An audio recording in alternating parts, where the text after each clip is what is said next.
ECSI fans, you want to revolutionize your sports investing habits? Allow me to tell you about WagerWire. WagerWire is an app that helps you become a superior bettor by allowing you to sync all your sports books and track all your bets in one place. See your current action, your betting history, and stats. You could also sign up for sports books and collect bonus offers. Follow them at WagerWire on X, as it's the best account on the platform. Head to App Store or Play Store now and search WagerWire and download the app.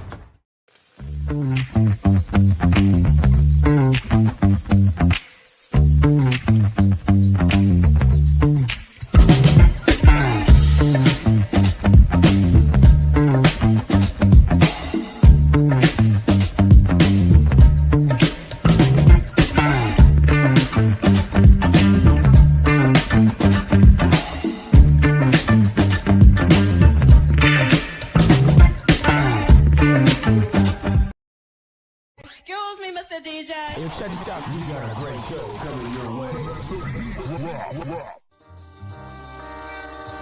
From the ECSI Sports Studios, the #1 sports information program in America, the Breakfast Bankroll, with your host, the sports broker, Jeff Dawson.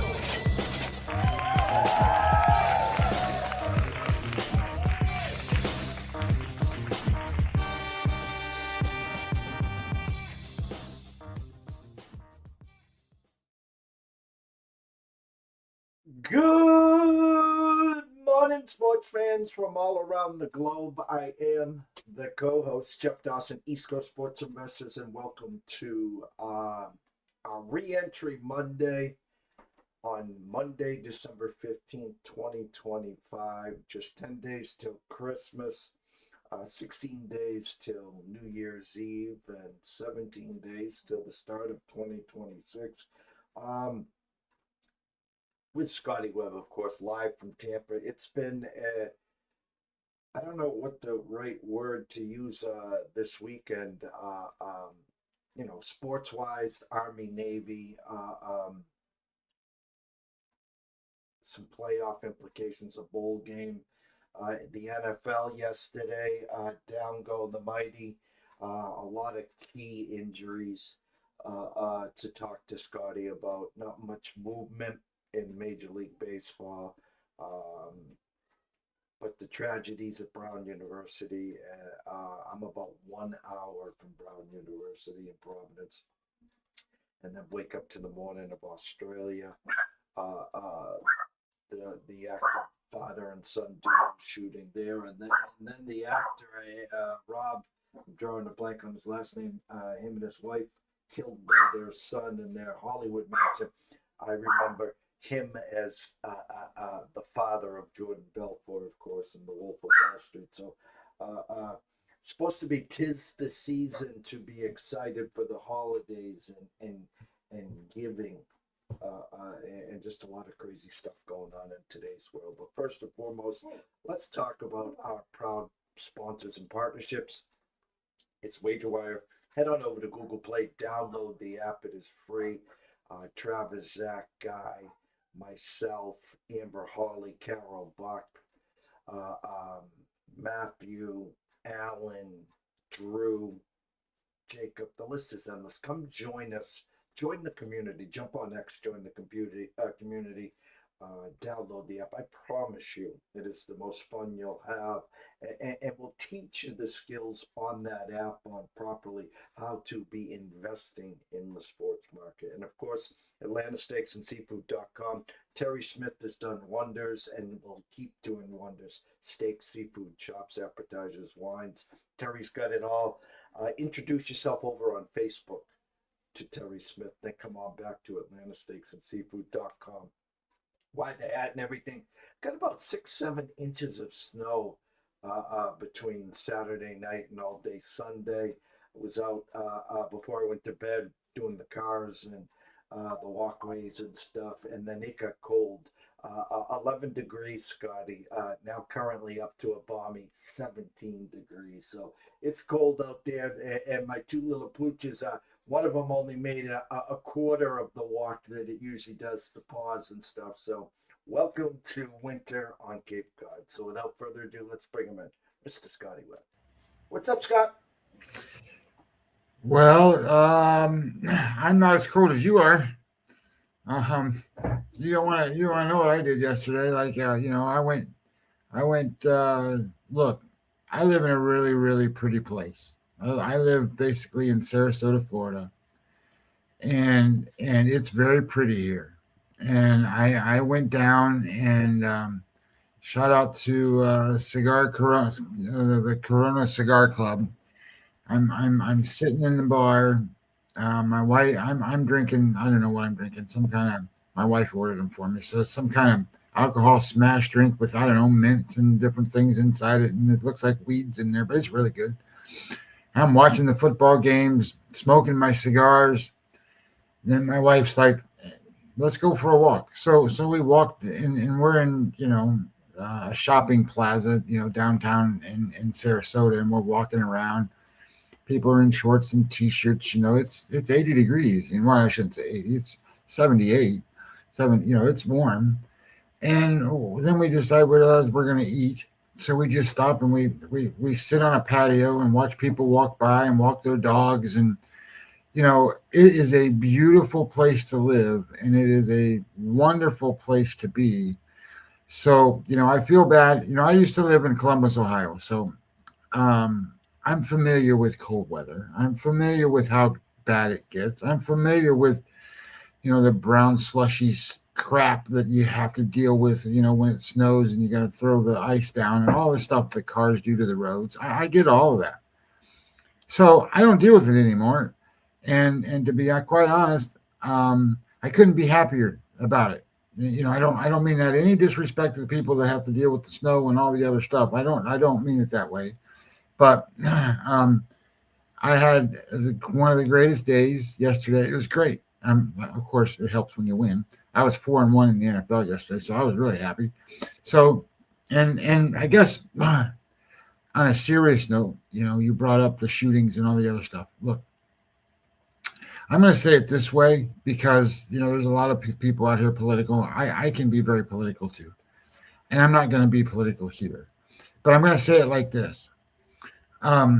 If you want to be part of the solution, then go be part of the solution. If you don't want to be part of the solution and you're going to be a continuous person that creates more of the uneasiness around the world, go away. I don't want to hear it. You know what I mean? Like just be part of the solution, take care of the problems, do what you got to do, whatever your political beliefs are, whatever they are, but don't be part of the problem. Other than that, I'm good with it. So there you go. That was it in about 20 seconds. You know, actually enjoyed the FCS games on Saturday. I was watching Montana State. I was watching, and they got the showdown this weekend, and the winner will be the favorite versus either Villanova or upstart Illinois State there. The Army-Navy game is the game. I was fortunate enough. I have the stocking cap. 2 years ago, I was on the field at Gillette. I was rubbing elbows with Steve there on ESPN. We were standing in the end zone for the first quarter. I'll never ever forget the Army Navy game.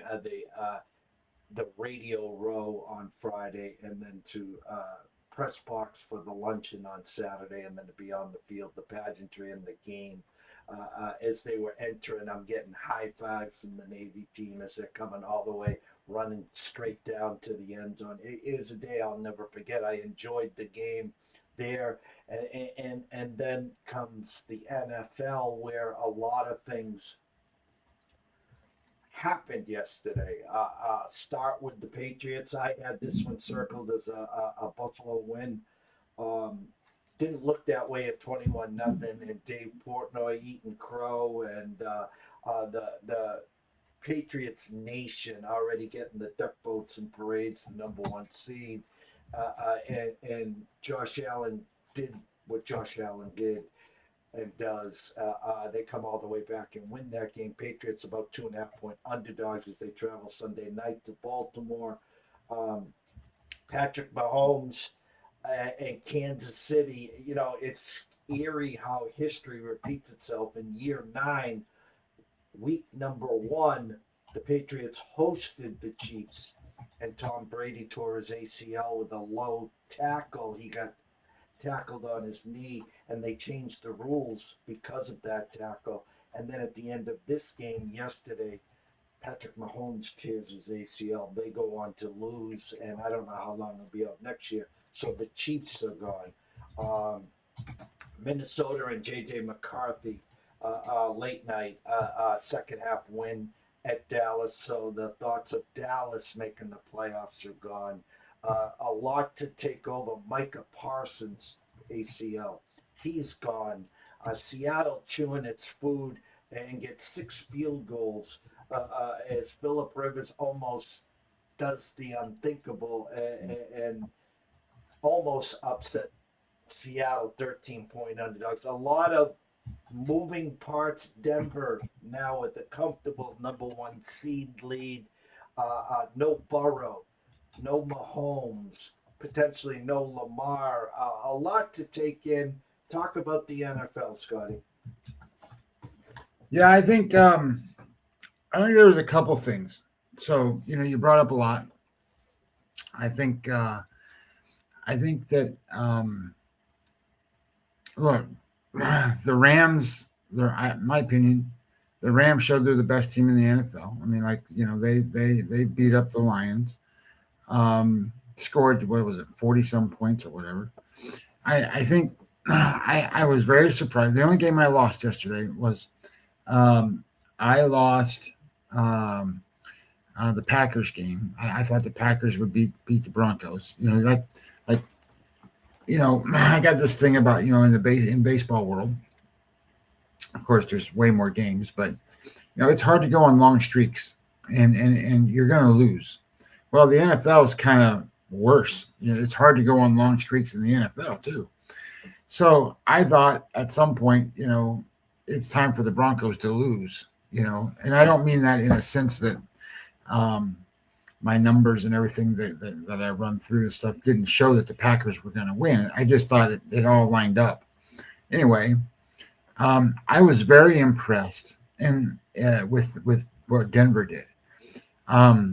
Do I think Denver's the number 1 team in the AFC? I don't know. I don't know who the number 1 team in the AFC is. I think that's a very difficult question to answer. I thought New England looked like the number 1 team in the AFC in the first half yesterday. So when you start breaking a lot of this stuff down, it's kind of difficult. But what isn't difficult? What really isn't difficult? The games I won, and I'm not bragging. I'm just saying the games I won. I bet on Jacksonville to cover 12.5, 13 points. I bet on Houston to cover 10. You know what I mean? I'm betting NFL games to cover double digits, and they're killing teams. So there's a huge disparity. And I didn't bet the Raiders game because I don't trust the Eagles, but the Eagles won by 30 something. And I bet the Bears yesterday, right? So all those are bigger spreads. But my thoughts are keep it simple, stupid, meaning that you don't have to go play the most exciting game. Go play where you have a dominant edge in what you're looking at. Like some of these teams, I shouldn't say some of them, there's a handful of teams that are really bad. And there's a handful of teams that are really good. And when they play the really bad teams, they're going to win by a whole bunch. So I think those are spots that you can find. And so I don't think the NFL is as tricky as people make it out to be sometimes. I just think that they look at it and go, well, I got to play the most exciting game. Hey, look, exciting games are fun to watch. They're not necessarily fun to bet on because you sit there and, you pull your hair out. So I think that's A. And the NFL, I think it's going to be interesting to see what happens this coming week, right? So the Chiefs are out, and the look ahead number in the Chiefs game, by the way, for this coming week, where is it? I thought it was interesting. the Chiefs play Tennessee, right? So okay, there's one of those. The look ahead number was Chiefs minus 11. Okay, well, Mahomes got hurt and now they're out of the playoffs. So guess what the number is? 3.5. Right? 3.5. So we got to watch some of this stuff and see where this stuff kind of falls in play, and what's meaningful and what's not. Like I think, for example, the game on Thursday, the Rams play Seattle. It's a big game, in a sense that if the Rams win, right, they're going to be the number one seed probably, and they're going to win that division. If Seattle wins, they're going to be ahead of the Rams and probably win that. And Rams are going to have to go as a wild card. So I think it's a big game. Now, that said, it's a Thursday game. These guys don't like to play Thursday games, so I think we got to figure that out. I think when you sit there and you sort of think about what's going on, Seattle's offense is Jekyll and Hyde, man. They scored 6 points against Atlanta, and then went on a run and scored like 30-some points in the second quarter or second half. Well, yesterday they didn't score a touchdown. They just kicked a whole bunch of field goals.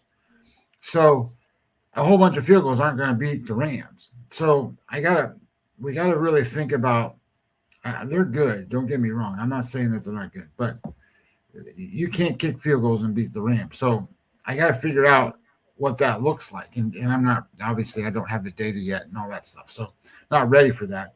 But I think this is where we're headed. I think tonight's game is kind of an important game. Look, Miami's not out of this. If Miami wins the rest of the games, they're going to make the playoffs. Can Miami win? I don't know. It's a cold day. When does Miami play good football in the cold? When does Tua play good football in the cold? So I've got an opinion on the game, but I just think that, as you're doing a lot of this stuff and you're trying to look at it, there's exciting games and then there's games to bet on games. So you got to kind of look at it that way, I think. I think the NFL is coming down to that right now. A lot to just go off of what you just said. Miami quietly has won, I think it's 4 in a row. 4 out of the last 5, I think, yeah. 4 out of their last 5. In the Westgate Superbook contest, with 3-1, we had the Bills. We also had the Packers. And then we come back with, goodness gracious, Cup Bills, Packers. We had Minnesota last night, and we do have Pittsburgh plus the 3.5. I'm more mad at.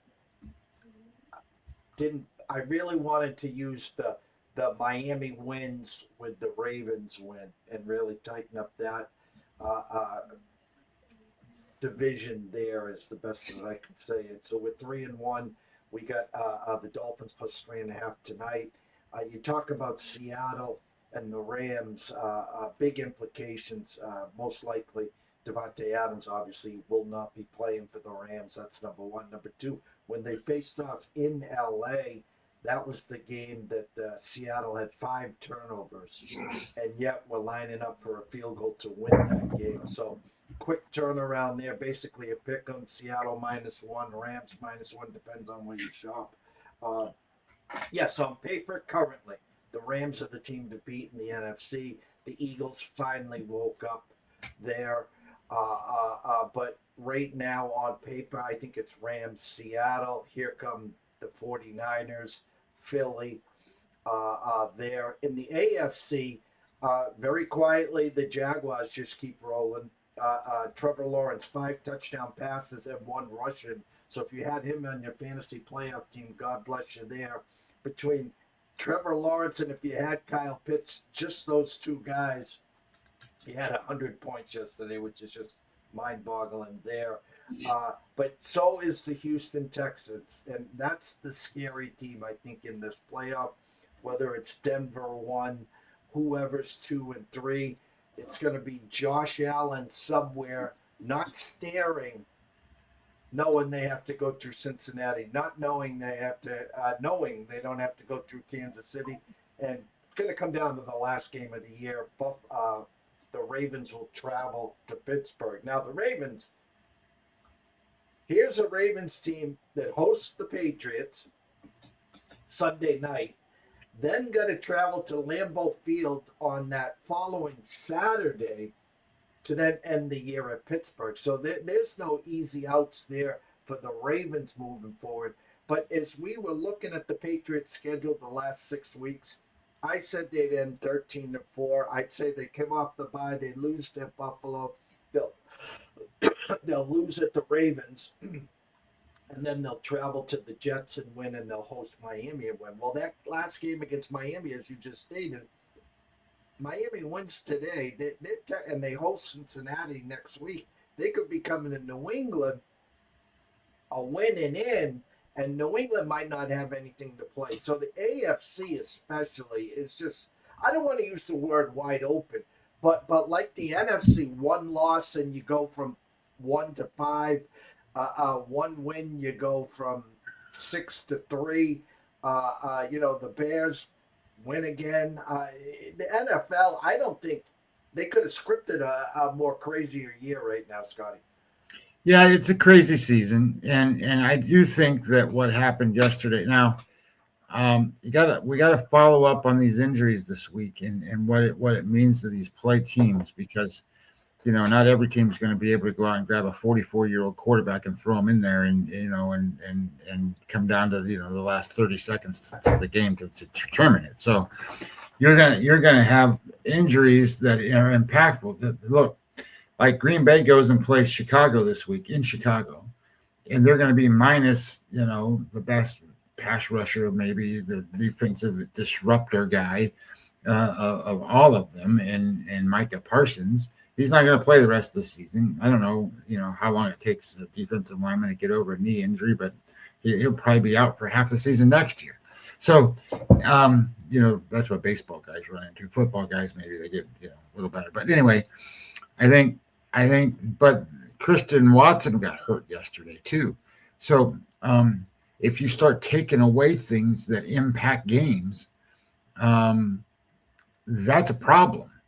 And Green Bay, that's a problem. So I think that impacts them, and we'll have to see kind of what Christian Watson looks like, and what whether he's going to play, what kind of injury he actually had, and those kinds of things. So I think that's an issue. Obviously, it's not the Mahomes thing is it's not that big a deal in a sense that they're already out of the playoffs. So. Betting wise, we might look at, what Minshew can do. Look, I still think the Chiefs are better than 3.5-point favorites over Tennessee with Minshew there, but whatever, we'll see what happens.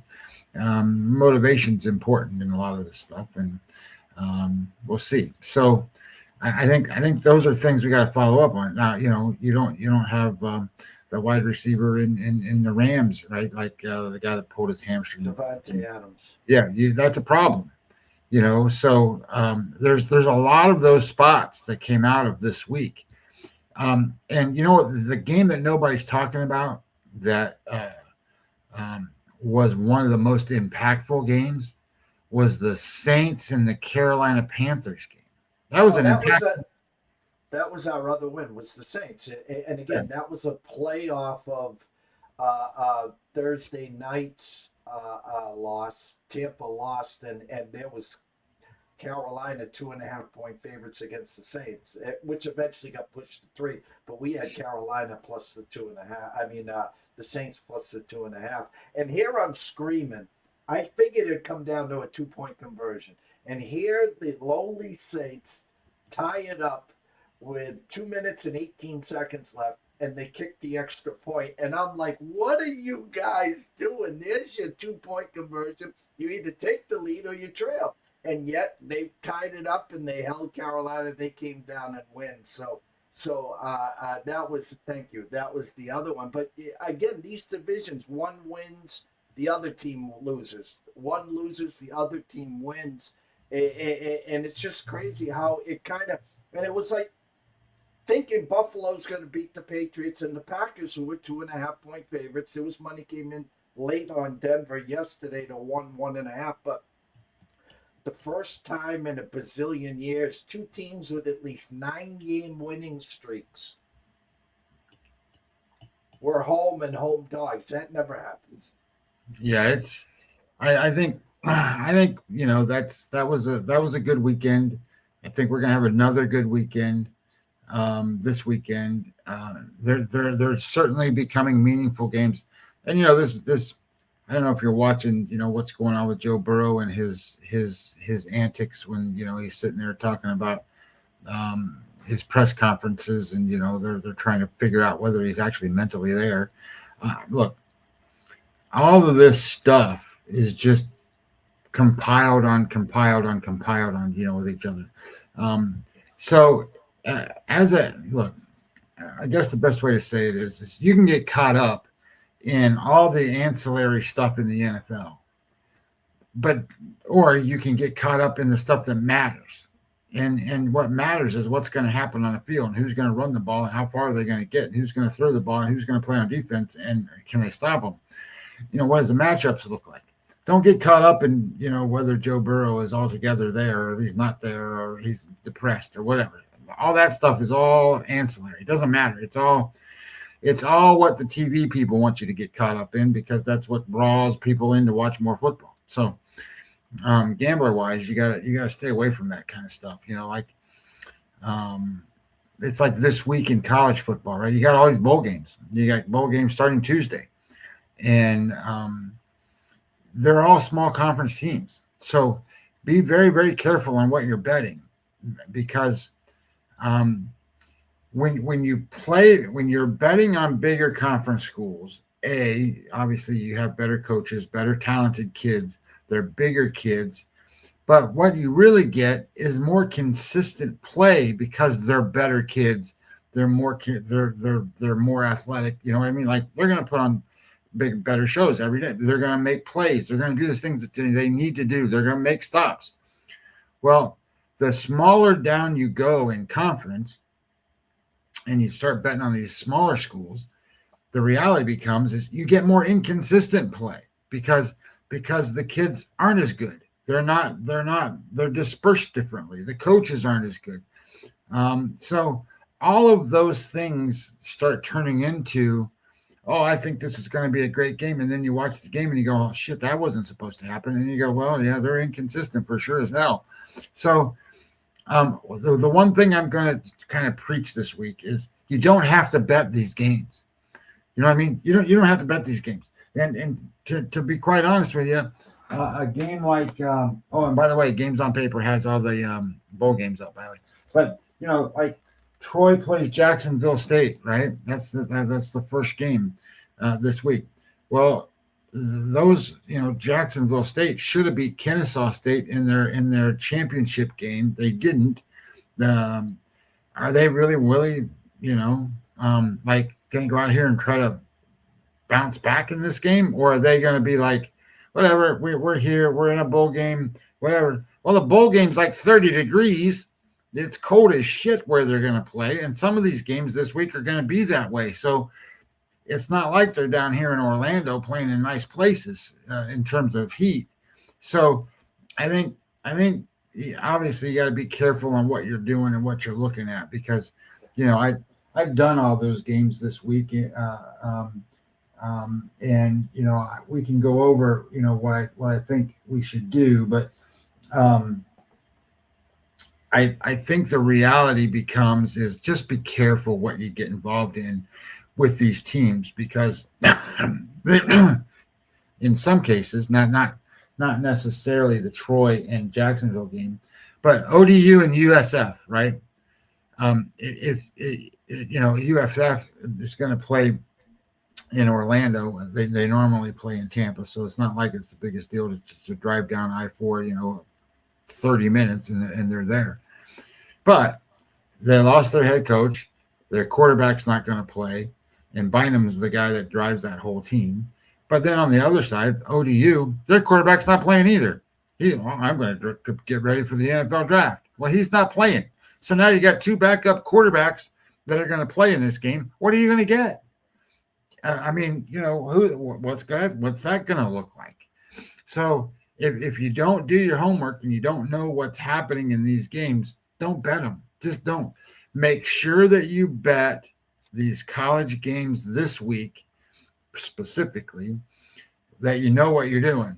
And obviously, if you are going to bet them, maybe you only bet, if you're a normal $100 better. I'm making this up because I don't know what people are betting these days. I think, and here's another thing I was thinking, in terms of like, I went to eat yesterday, right? And I'm sitting there and I ordered a Reuben sandwich. You know how much the Reuben sandwich was? The damn thing was $21 for a Reuben sandwich.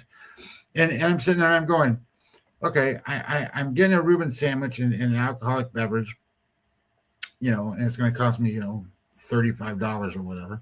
My wife got whatever she got. This is like an $80 lunch, and whatever, it is what it is. I mean, that's kind of how it works.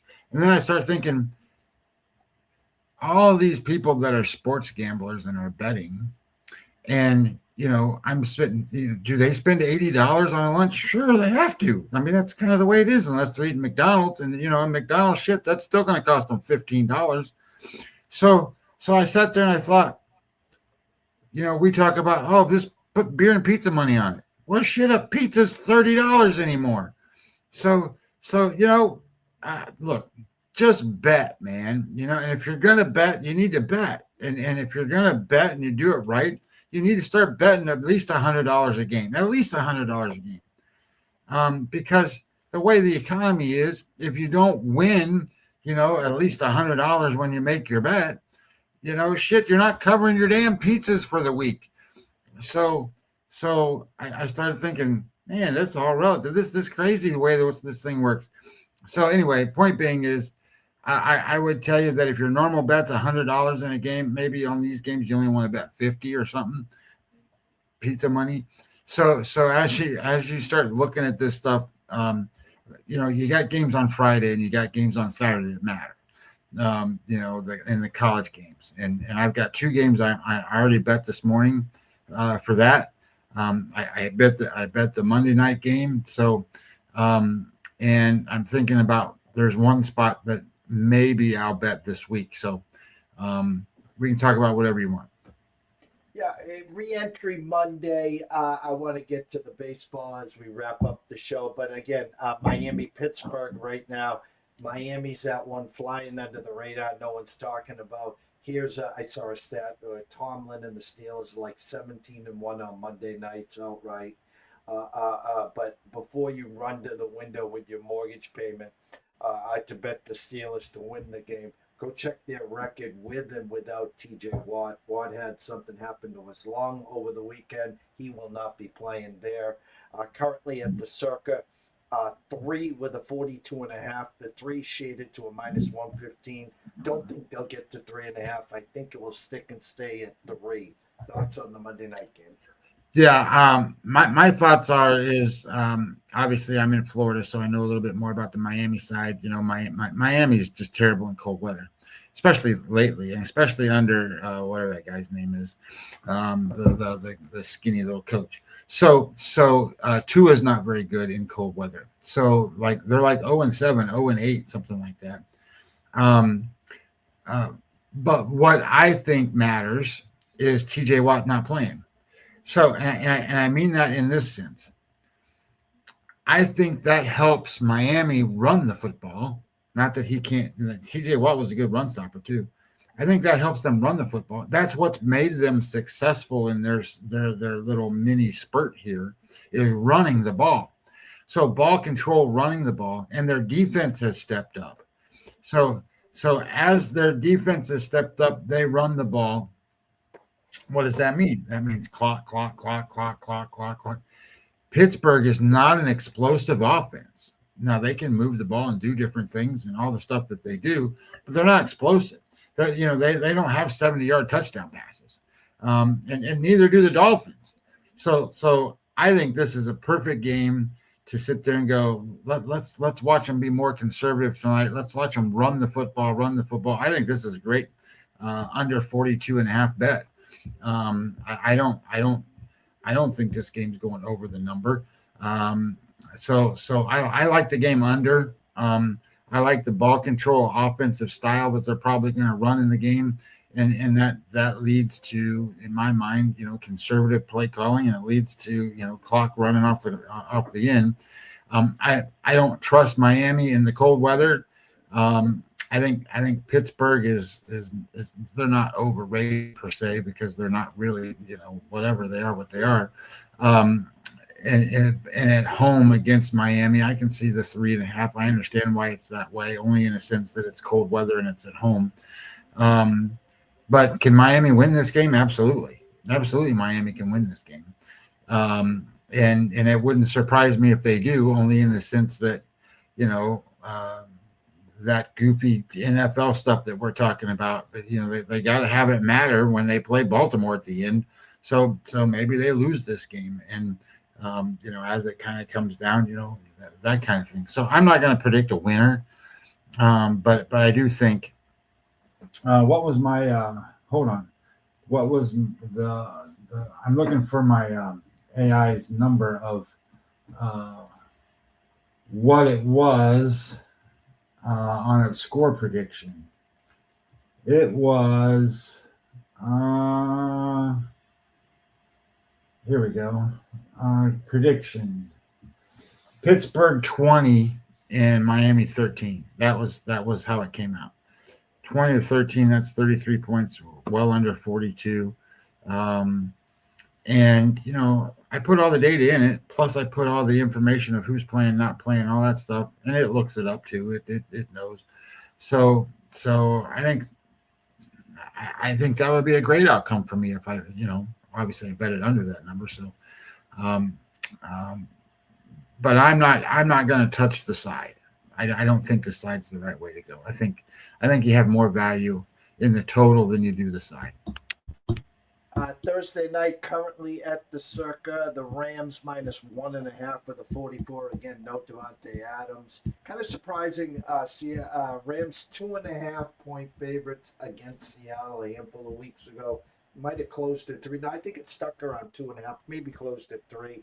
Again, Rams dominated the game on the turnover side, 5-0. Yet Seattle still had a chance to win that game. As you said, a handful of bowl games throughout the week. Currently, Friday night, Alabama 1 point favorites at Oklahoma with a 40. And then Saturday, we have 2 NFL games. Green Bay look-ahead line at Chicago was 3 with a 45.5. Now 1.5 with a 46.5. And Philly travels to Washington with a 6 and a 44.5. And then currently Saturday, the 3 bowl games. Oregon 21.5 with a 50 against James Madison. Ole Miss 17 with a 57 against Tulane. And currently A&M with a 3 with a 51. There's 3.5s everywhere else other than Circa, Scotty. The first thing I want to say is I would much prefer to see in these college bowl, the college playoff. I would way rather have seen, Ole Miss have to play Notre Dame or Oregon have to play BYU or something. I don't want to see 17 and 21 point spreads in against these. I don't look. The whole idea was supposed to be, and I said this before, but the whole idea is supposed to be that these are supposed to be the best teams. Well, they're not the best teams if you got JMU in there and you got Tulane in there and you got BYU sitting on the side and you got Notre Dame sitting on the side. They're just not all the best teams. Anyway, and the point spreads tell you that. So I think that, one of the things that I'm looking at is Friday. I like the game, Alabama and Oklahoma. So we'll break that down and we'll cover it on more detail. I'm betting it today, and I'm going to bet the Miami and Texas A&M game. I'm going to bet it today. So as we do those things and we break those down, we can do that whatever day you want to, and you can do it today. But I mean, we got other stuff to deal with. Um, anyway, I think that then, as Saturday comes, those are going to be good NFL games on Saturday too, and then Sunday is going to be, I don't want to say loaded, but there's good Sunday games. And then I think the following week, we're getting into almost Christmas. So we start to see different time slots, and you got Saturday games going on all the time. And, I think there's 3 games on Christmas and stuff coming up. So there's a lot of meaningful NFL football coming. And don't forget that these guys don't like to play they don't mind Monday games, but they really don't like Thursday games and short rest games. So, be careful thinking you're going to get the best performances out of these guys, because you probably aren't. And you hear it a lot, which I don't know is 100% true, but you hear it a lot, that on Thursdays they don't have enough time to put in new plays and do this and do that. Well, I think all that's bullcrap. So when you hear handicappers say that, I think they don't know what they're talking about. And the reason I say that is because who puts in the new plays? Well, the coaches do. And obviously they want to practice them, and that's where they don't have the time. You run out of time for practice, because how many people really realize that when the game's over on Sunday, a lot of these guys don't go back to work until Tuesday or Wednesday. They're not back, in there until Tuesday or Wednesday, and then they're playing on Thursday. So they have to recover from all these car crashes that every time they run into each other. So I think, that Tuesdays are tough, and, you're going to have a lot of these short games. Now, Saturdays aren't quite like that. I think that, you got to pay attention to those things as the season progresses, because there's a lot of weird time schedule slots coming up. And I think we're in a stretch now, Jeff, of something like 21 straight days of football. So, there's going to be something to bet on or something to watch anyway. And that's the way I look at it, is at least I have 21 straight days to something to watch, as opposed to, do I really have to bet, right? So, think about it. If you're going to bet every game, you're going to be closer to 50-50 or less than that. And especially if you're betting on spots where the players are inconsistent. So you want to be real careful on those things as you move forward. And maybe you go in and say, well, here's the games for this week. What's the number one spot of those small conference games? And is it a game that's so good that I can't pass it up? Because obviously we're bettors. We gotta bet the right spots that everybody else misses. Or you sit there and go, no, this isn't worth it. Like I was mad that I had 34-24 Washington to beat Boise State. Well, Boise State wasn't in that game from the beginning. They were dominated the whole way through and dominated on the scoreboard. And it was one of those spots where I was like, damn it, I missed that one. So I think as you kind of go through this, you learn a little bit about what's going on and what's happening. And the other thing I would tell you is pay attention to the conferences and how they're doing. Like Boise State won the Mountain West, and then they just played a team from the Big Ten that was like middle of the pack or lower in the Big Ten, and they got blown out. So that kind of tells me that as you start to look at other teams in the Mountain West, if they play better opponents, you might want to be a little more careful. Like I know there's games coming up where I think UNLV plays like Miami of Ohio and stuff like that. That's not kind of what I'm talking about. I'm just talking more about if they play bigger conference schools. Just keep that in mind. The best of your conference couldn't hold up against the middle class of the Big Ten. So those are the things I'm talking about as that kind of comes down. And that won't happen until more towards New Year's and Christmas, after Christmas. These games are all terrible up to then. Yeah, and again, we can't stress this, or I can't stress this, or we both can't stress this enough. Just because they were on TV and it's a bowl game doesn't mean, we have to wager transfer portal coaches. There's over 30 coaches now leaving the building. Then there's guys getting ready for the NFL, yada yada yada. What have these teams been doing since their last game? And back in the day, when bowl games meant something. Teams practiced for a month to get ready for each other. They meant something. There was a thing called pride, where today it's just a money grab. So you saw Boise State just never in it. They didn't show up. Washington just stuck it to them from start to finish. But most people would run to the window and see Boise State bowl game and automatically autoplay Boise State. And it's just, in my mind, a waste of time, waste of effort, waste of money. You're just flipping coins, flipping burgers, whatever you want to say. So there's some meaningful bowl games, and you can do all your homework. If you think you got an edge because A, B, C, and D, go to the window, as Scotty would say, with conviction. Put your hard-earned money on it. And if you win, congrats. If you lose, figure out why and move on to the next bowl game. So as we wrap up today's show, wanted to hit the MLB for a second. Not a lot of movement, of course. Not a lot of movement for my Red Sox. The East, AL East just got stronger again with Pete Alonso going to Baltimore. Now I'm hearing Michael King, which would make the most sense again for Baltimore. Their front end pitching, they don't have it. They traded one of their young and upcoming guys who was injured, who I liked, over to the Angels. They got Tyler Rogers, I think, in a cloud of dust, but their back end got stronger. Now they add Pete. Their front end up top and their lineup's great, but I mean, unless they're going to beat you 9-8, and which they probably will in some cases, Michael King is a piece that they're talking about adding.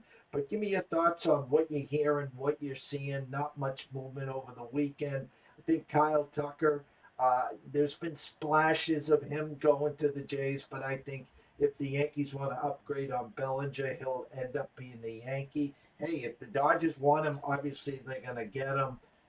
Bregman, heard mixed reviews, back and forth. Disappointed that he left. So give me your thoughts on what you're hearing and seeing moving forward. I got to go check something out. Yeah, I think that in Major League Baseball, you've got one thing that needs to happen for other things to happen. So for example, Bregman, I don't think is going to sign or have a place to play per se until all the rumor mill dies down from Ketel Marte. So what I mean is people are going to have to move pieces around and do different things to get Ketel Marte. And if all that happens in a trade or whatever, and when that settles out, then okay, well, now let's go get Bregman or whoever's going to get Bregman because they need those spots. So I think that's the way baseball works. I think baseball works where one piece stops the flow until it breaks. And then once that breaks, everything starts to happen. I think that's kind of the same thing in the outfield where, you're talking about Kyle Tucker and so forth. Obviously, I shouldn't say obviously, he's the number one player right now in free agency. He was the number one player prior to that. But I think, when you start to think about it, you have a young person in Kyle Tucker. Hey, Jay Barry, thank you, man. It says have a strong week. I appreciate it. So when you think about what's going on in Major League Baseball, you've got a guy that is younger in Kyle Tucker than say Ketel Marte, but productivity right now they're the same. If not, Ketel Marte WAR-wise is the same number as what Kyle Tucker is. So you're going to get a lot of value. So I think a lot of those pieces will start to, once they kind of open up a little bit, I think they'll fall in line. I think as the starting pitching market goes, there's not the super huge names that are available in terms of free agent signings. I mean, Framber Valdez is the number one guy, and don't get me wrong, he's worth paying for. Like if the Orioles can get him, that really helps them. And Ranger Suarez is out there, but you got to think about where do these guys fit in, and Ranger Suarez I don't think fits into the American League East. He's a soft tosser. I think soft tossers will get killed in the American League East because all those lineups are just they're just they're going to beat the crap out of the ball. So I don't think he fits in the American League East. But as you start to really play things out, these guys need pitchers. So that said, I was looking at the tracker, and Merrill Kelly got signed by the Diamondbacks. We talked about that the other day. The Diamondbacks needed pitching because they don't got any. Well, they got Merrill Kelly back, so that's not the greatest thing in the world. But you know what? He's going to throw nearly 200 innings, and he's going to give them a chance to win almost every night that he goes out there to pitch, unless he's quote their ace, and he has to match up against everybody else's best pitcher because he's a better number 2 or number 3 in terms of matchups and that kind of stuff. So I thought that was a good signing for them. The other one that I was really sort of surprised about, the St. Louis Cardinals signed Dustin May. Well, that's a good risk for them. Like they don't have anybody like him. They got. Go ahead. Hold on. I lived the Dustin May experience last year. And listen, St. Louis used to be the team that would take these guys off the scrap heap, give them a little of that juice, and they would turn into something. And then when they were done with you, then they would, unless he gets some of this juice on steroids, the guy was pathetic, Scotty. And I get it. You're just grasping it. So I get it. He was putrid last year. Yeah, he's 28. He throws 100 miles an hour. I don't think they have anybody like him that way that can be a starting pitcher. Their best pitcher is Liberatore, for God's sakes. So can he provide them anything? Maybe. Depending on what they do, and I thought it was something different from them. It's not something that you see them do. And the other thing that was very surprising to me, Jeff, and this is surprising. The Kansas City Royals and the Milwaukee Brewers made a deal. Angel Zerpa, who was a relief pitcher for the Royals, got traded to Milwaukee. I like that move for Milwaukee. Milwaukee needs more bullpen. Like they didn't have the greatest bullpen. They have Uribe back there and a couple other guys that come out and throw hard. But I think they could have used some help. And this is another one. I think he's left-handed, if I'm not mistaken. I don't have it right there in front of me. I can click it and find out. But they traded Nick Mears, who for them is a bullpen piece. So that gives them, gives the Royals back a bullpen piece. But the biggest thing was Isaac Collins. So Isaac Collins goes from the Brewers to the Royals. Isaac Collins is a good piece. Those guys are all mix and match for Milwaukee. And Isaac Collins, I always felt like was a pretty good player for Milwaukee. So I thought it's probably a good move for both teams to a degree, but I was surprised that Milwaukee gave up a little bit of their mix and match kind of stuff that they had. So that was an interesting move. The Jorge Polanco deal that goes to the Mets, they got to sign somebody. I don't know that moves the needle for them. I think he'll get along with Soto, right? He'll get along with Lindor and those guys over there. But I don't know that, he's that guy that moves the needle that takes them anywhere. So I thought that was interesting. I don't think that can be all they do. So I thought that was interesting. I think what the Braves are doing in terms of securing their back end, that they're getting pitchers. The Braves. Where is the Braves? The Braves got Robert Suarez, and now they got Suarez and the old closer. I forget what his name is. Iglesias. So, and he's old. So, they needed a guy to come in, and now Iglesias can pitch the 8th inning or the 7th inning or whatever. And, don't look at the Braves like they're not the best team in the National League East. I know they finished terrible last year, but their starting pitchers, if they can be healthy, and I know that's all an if. So if they're healthy with those guys coming back, and you get bounce backs offensive years, which happens in Major League Baseball, I think the Braves are probably the best team in the National League East. And if they're the best team in the National League East, that automatically makes them better than anybody in the American or National League Central, which makes them second best to the Dodgers.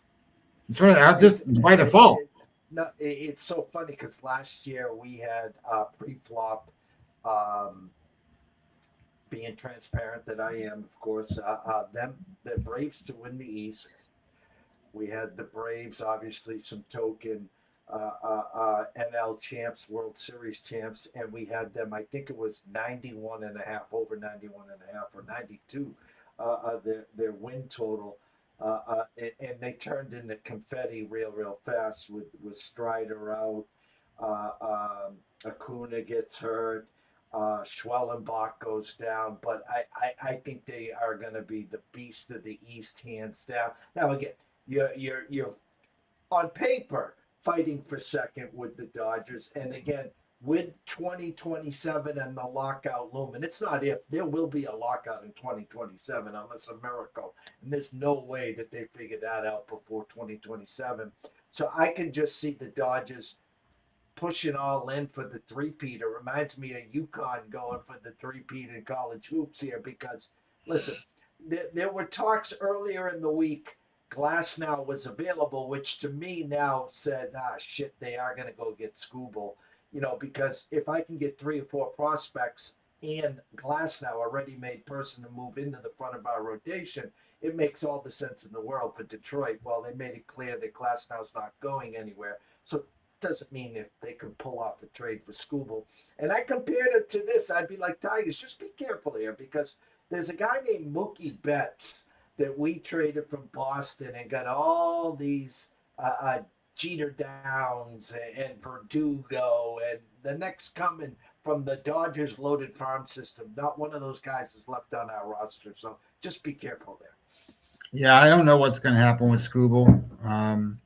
We talk about a lot of stuff like the Angels had Ohtani. What did they get for him? Nothing. They got nothing, right? They could have traded him and got something. So that's the same thing. And then everybody banged on the Angels for, you didn't get anything for Ohtani. Well, it's the same thing with the Tigers at this point. They're not going to be able to sign Skubal. So what do you get for him? And what do you? Well, if you don't do something with him, you get nothing. So I don't know how all that's going to shake out. I don't know what's going to happen there. I'm not sure, how my thoughts are around how convicted they are to go to the window and go, yeah, he's for sale. I don't know. I don't know. And then to publicly say that, then who wants to go sign with the Tigers? Who wants to go sign with the Tigers until after they start that and figure out, how this build happens and what it looks like and that kind of stuff for them. So I think that puts them in a really hard spot, to be honest. And where do they go from here and what do they do? Now they got some pretty good players. I mean, Riley Green's pretty good. Kerry Carpenter's really good. His problem is he can't hit left-handed pitching. So that puts the Tigers in a big problem because he has to sit. He's one of the best players they have, and he has to sit when a left-handed pitcher pitches. So that's not good. So anyway, I think Torkelson is hit or miss with that team, and it's Javi Baez had a great season last year. Hell, he was an all-star for God's sakes. So it's the weirdest thing, right? So I think they can improve. I think they can continually get better. And don't forget, Detroit Tigers have money. They can go spend money. That they don't have, New York Yankee money or Boston Red Sox money, but they signed Miguel Cabrera, for God's sakes, and that took a lot. So if they want somebody, they can go spend the money and deal with it. So I just don't think, the Scooble deal is going to be one of the biggest deals, if not the biggest deal, other than Ohtani, right? So I think you look at it from that level. But I was going to tell you, Jeff, like one of the things about the Braves, you can't expect the Braves to do well when they had 21 starts from Grant Holmes, who's supposed to be a relief pitcher, but they turned him into a starter. He made 21 starts. A.J. Smith-Shawver made 9 starts. Bryce Elder made 28 starts, and he wasn't on the opening day roster. He made 28 starts, which is the most of any Brave. That's the most. 28 starts. Joey Wentz, who they got from the Tigers, I think, who's a relief pitcher, made 13 starts. And then your guys that then they had Jose Suarez 1 start, Austin Cox 1 start, Charlie Morton 1 start, Davis Daniel, I don't even know who that is, 2 starts. Eric Fetty, they signed Eric Fetty, for God's sakes, 4 starts. And then Carlos Carrasco, 3 starts. Look, you're not going to win doing that. So as the world turns, so to speak, you get Chris Sale, Schwellenbach, Kirsten Waldrop is going to be a star. Spencer Strider, and if you can get what's the other guy's name? Not the guy from the White Sox. What the heck's that guy's name? Anyway, I forget what his name is. He got hurt last year. We didn't even pitch in at all. So they got starters that can get them to the end, and they got some young guys. This Waldrop kid's really good. So I think that totally changes things around. I don't think you see Carrasco making starts for them. I don't think you see, Joey Wentz making 17 starts for the Braves and stuff like that. So, what'll be interesting to me is to see what their lineup looks like, because I don't know that you're going to have. I don't know that you're going to have, what's his name, Marcell Ozuna back. What are you going to do with him? Like, he needs to go somewhere and do something. I've always liked Marcell Ozuna for them because I think he carried a lot of their load when the other guys aren't hitting and stuff. And then it was really amazing to see what's the other guy's name? What's his name? Michael Harris. What he did. He was terrible in the first couple of months of the season, if not terrible in the first half of the season. He ended up with 20 home runs, 86 RBIs, 20 stolen bases, and was very good in the second half. Carried a lot of what they did in the second half. And obviously, his first half was so bad that, his total numbers weren't great. But this is a guy that can hit, 270, 280, and hit 30 home runs and do a lot for them. And you pair him having a good season with Acuna, and then you get some relative productivity out of these guys. And the third baseman, Riley, he got hurt, so he didn't play a whole lot. You get Riley in there that hits 30, 40 home runs, and then all of a sudden, holy crap, this team is, and I ain't talking about first base, and Olsen. So like those guys can do a lot if they can get normalcy out of their normal guys and then get starting pitching. And now they got a little bit of back end help. I don't know what Ozuna's going to end up doing. Profar didn't get to play for them because they got suspended for all that time.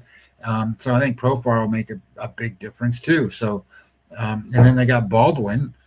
So look, the Braves are good. So anybody out there, don't count the Braves out.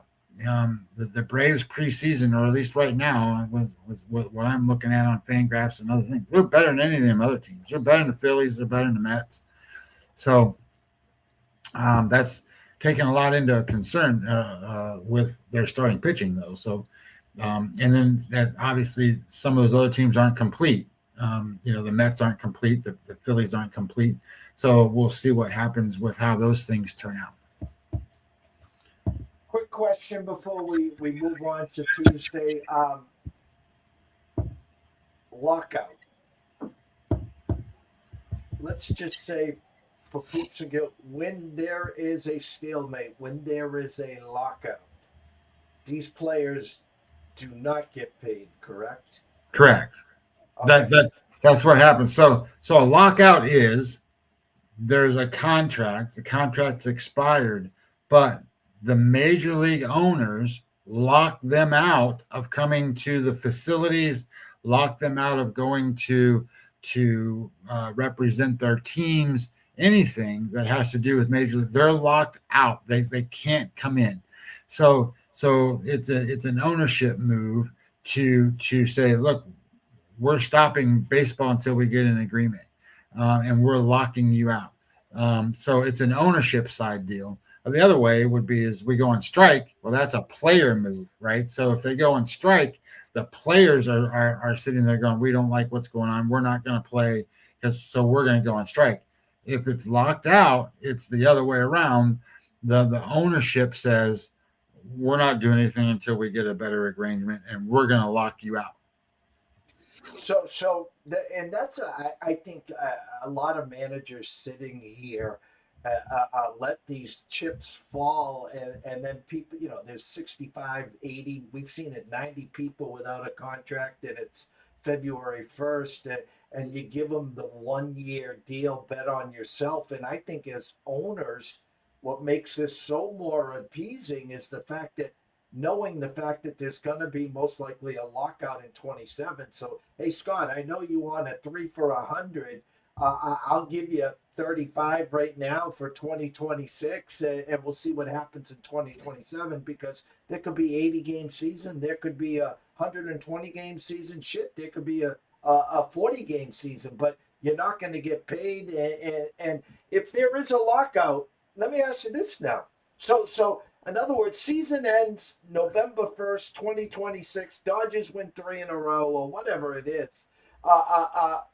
The hot stove, the free agents, there'll be nothing, right? Because there's going to be a lockout. Well, I think that would be the first thing that needs to be addressed is what does it look like for player contracts? Because you can't make a player contract without knowing what the rules are. So if the rules aren't available, you can't write a contract. And so that kills the market. That doesn't kill conversation. It doesn't kill communication. It doesn't kill, hey, look, once this stuff gets resolved, I want to do this deal with you. Oh yeah, that sounds like a good deal. We'll do that deal. It doesn't stop that. But what it does stop is the actual ability to put thoughts and ideas to paper, to depending on how much they change. And I don't think they can change everything. So it's only going to change to a certain degree, and who has more benefit and who doesn't, based off of what the contracts look like. But I'm guessing then that as things kind of come down, conversations can happen. I think conversations will happen. I think signings obviously can't happen, but I think they can certainly have the fundamentals of a deal prior to anything, and then when it's all said and done, we got it done. Okay, then they go, let's go finalize this deal. Stuff like that. I think that can happen. So in terms of hot stove for that time frame, I think you can still have the conversations. I don't think you're going to obviously have. And maybe that really creates all kinds of weird things, because maybe there's 2 or 3 teams on the same guy that think they have that once it signs and over, we're going to go sign this guy. And then two or 3 teams have the same thing. They think they're going to go get this guy. That can happen. That they can certainly sit there and go, oh yeah, we got this guy. And then all of a sudden this team says, oh, we got this guy. And oh shit, the other team says that too. And they're like, well shit, we ain't got nothing. So I think that can very well be a possibility. Obviously it's all different kinds of things. And, I think in my mind, one of the things that I'm worried about more than anything is baseball's on the rise in terms of attendance, in terms of watching it on TV, in terms of popularity. So when you get to this point, I think there's a lot of people, obviously not us, because we've been around for, we're fossils. We've been around forever. So the young people maybe have not gone through any of these lockouts and strikes and stuff for baseball. They don't see it in football. They don't see it in basketball. They don't see it in other sports. So, so I don't know what kind of rebound. I don't know what kind of effect it's going to have on the growth of the game in the sport. So um, I don't know. We'll see. Isn't this year coming up? They're supposed to have the ABS balls and strike system in the big game this year Oh yeah. and stuff. Oh yeah. Oh yeah. Oh So, yeah. Oh yeah. so I think as they keep doing stuff and progressing with different things, that's what the youth likes, right? The youth likes that stuff. They're like, oh yeah, that was pretty cool. That was pretty fun. Look, that's all good. Whatever engagement gets them in, but also I think that's all now being used as negotiation pieces and negotiation things, and they want to control it. So pretty soon we'll be having AI games. Myself and Scotty will be back on Tuesday, 9:15, 9:30. Be dark on Wednesday, be back on Thursday and Friday. Tomorrow around 10:30, Andrew McGinnis, NHL, back in his usual spot. We're going to move some slots around because this week we're going to try to keep business as usual. The following week will be Christmas week. So, again, I'll have posted time slots for me and Scott and whoever the regulars will be, and the same for the last week in December on New Year's week. So for myself, Jeff Dawson at EC Sports Investor, one and only Scotty Webb, Webby 20 MLB. Big shout out to Mr. Jay Berry. Thank you so much for all the trust and support.